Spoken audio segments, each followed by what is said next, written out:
진료실의 박선생 62번째 이야기 병역 브로커입니다. 예나 지금이나 군대 가기 싫어하는 사람들이 많습니다.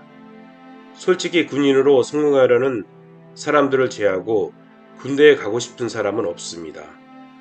병역의 의무가 있는 우리나라에서 모든 남자는 군대에 가야 하므로 군대에 가장 가기 싫어하는 사람은 면제를 받기 위해서 여러가지 방법을 강구하게 됩니다. 이것을 불법적으로 도와주는 사람들이 있는데 이들이 병역 브로커입니다. 브로커는 직업적 중개상인이라는 사전적 뜻보다는 불법적인 일을 하고 나쁜 놈이라는 뉘앙스를 가지는 단어입니다. 가끔 매스컴에서 군대 물죄를 불법적으로 해결하였던 연예인, 운동선수들이 적발되어 구속되거나 임명당했다는 보도를 간간히 봅니다. 육체적으로 고생스럽고 2년간의 경력의 공백이 생기는 군대를 누구도 가고 싶지는 않습니다. 면제를 받을 수 있는지를 알아보고 가능한 방법을 찾습니다. 하지만 국방은 국가에 대한 예의고 의무로 다녀와야 합니다. 그리고 이렇게 국가에 대한 예의를 다하는 사람에게는 군 가산점이 주어야 하며 군대를 다녀오지 않은 사람은 공무원이 되거나 국회의원, 장관, 대통령이 되어서는 안 됩니다. 군대에 못 갈 정도의 체력과 질병에 걸린 사람들이 나라를 경영하고 이끄는 것은 불가능하기 때문입니다.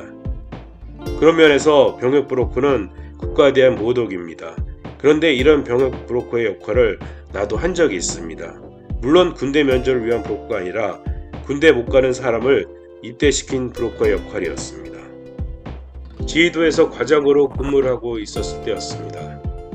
물론 나도 당시에는 공중보건의로 군대 대신 복무를 하고 있었습니다. 어느 날 19살의 애틴 청년이 진료실로 들어왔습니다. 과거에 병원에 입원한 적이 있어서 병력지가 있었습니다. 병력지에는 5년 전에 우측 복부에 정류관으로 우측 고환 적주술을 받았다고 쓰여 있었습니다. 고환이 하나밖에 없네요. 바지 좀 내려보세요. 바지가 내려지고 나는 약측 음낭을 만져보았습니다. 오른쪽 음낭 발달은 잘 되어 있었으나 고환은 만져지지 않았습니다. 남자아이가 엄마 뱃속에 있을 때 원시 고환은 콩팥 근처에 있다가 태아가 성장함에 따라 밑으로 점점 내려가서 태어날 때쯤에 음낭으로 들어가서 자리를 잡게 됩니다. 그런데 어떤 이유로 인해 정상적으로 음낭의 고환을 자리 잡지 못하면 복부나 서해부에 고환이 있을 때 이를 정류관 혹은 잠복관이라고 합니다. 원인은 호르몬 분비 이상이나 내라는 경로에 문제가 생겨서 막히거나 좁아져서 고환이 이것을 통과하지 못하는 두 가지를 나눌 수 있습니다. 호르몬 분비 이상에서 오는 정류관은 대부분 양측이 모두 안 내려오고 양측의 음낭이 발달이 없어 성별 확인을 위해 성염색체 검사도 시행하여야 합니다.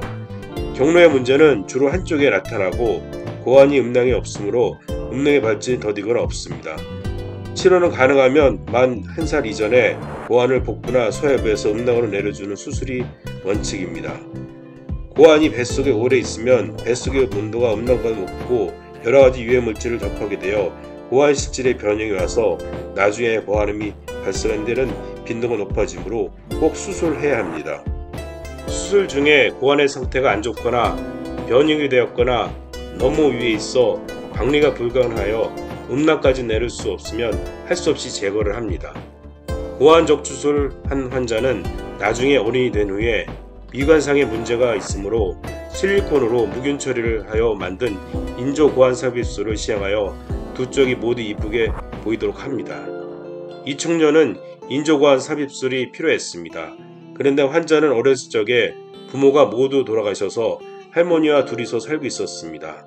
할머니가 시장통에서 일을 하셔서 벌어온 돈으로 공부를 하여 고등학교를 졸업했는데 공부를 잘 못해서 대학 진학도 힘들어서 직장을 찾다가 우연히 공수부대 하사관 모집 광고를 보게 되었습니다. 하사관이 되어서 직업군인이 되면 할머니도 잘 모실 수 있을 것 같아서 지원을 했습니다. 서류심사와 체력 측정에서는 합격을 했으나 신체 검사에서 불합격을 받았습니다. 고환이 한쪽밖에 없기 때문이었습니다. 모든 희망이 숲으로 돌아가게 생겼는데 담당관이었던 상사가 그 친구를 불러서 너를 뽑고 싶은데 규정이 있으니 고안을 만들어 와라. 그러면 내가 뽑아줄게. 라고 했다는 것이었습니다. 이 친구는 나에게 고안을 만들어 달라고 간청을 했습니다. 환자는 보호 1종 의료보호 환자였으므로 수술은 무료로 가능했으나 문제는 고가의 인조 고안이었습니다. 인조 고안은 액체 실리콘으로 특수하게 만든 진짜 고안과 비슷한 질감을 가지는데 국내에서는 생산을 못하고 미국에서 수입을 하여서 쓰고 있었습니다. 안면이 있었던 의료기기 수입상에게 전화를 걸어 환자의 상을 말하고 앞으로 더 많은 의료기기를 쓰겠다고 약속을 하고 반값의 인조관을 받기로 했습니다. 그리고 이 친구는 인조관 값을 벌기 위해 한 달간 열심히 아르바이트를 했고 그래서 받은 돈과 저축해둔 돈을 모아서 한 달 후에 수술대에 올라갈 수 있게 되었습니다. 수술은 성공적이었고 수술 후 3주에 나는 진단서를 끊어주었습니다. 음낭 상태 정상, 비뇨기과적인 문제 없음. 한 달 후 그 친구는 꿈에 그리던 공수대 하사관으로 입대를 하게 되었습니다. 그런데 얼마 후 한 할머니가 찾아와서 항의 아닌 항의를 하셨습니다.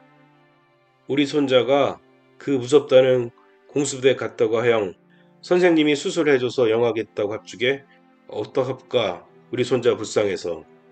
잘못했어요 할머님. 그렇지만 조금만 기다리세요. 군대가 무섭지 않아요. 조금만 기다리면 지옥군인이 되어서 할머니를 잘 모실 거예요. 20년이 지난 지금 그 친구는 훌륭한 군인이 되어 결혼도 하고 아이도 낳고 잘 살고 있을 것입니다. 그리고 그토록 원하던 상사가 되어서 자기가 20년 전에 버렸던 병역비를 군대 가고 싶어하는 후배들에게 사주고 있을지 모릅니다.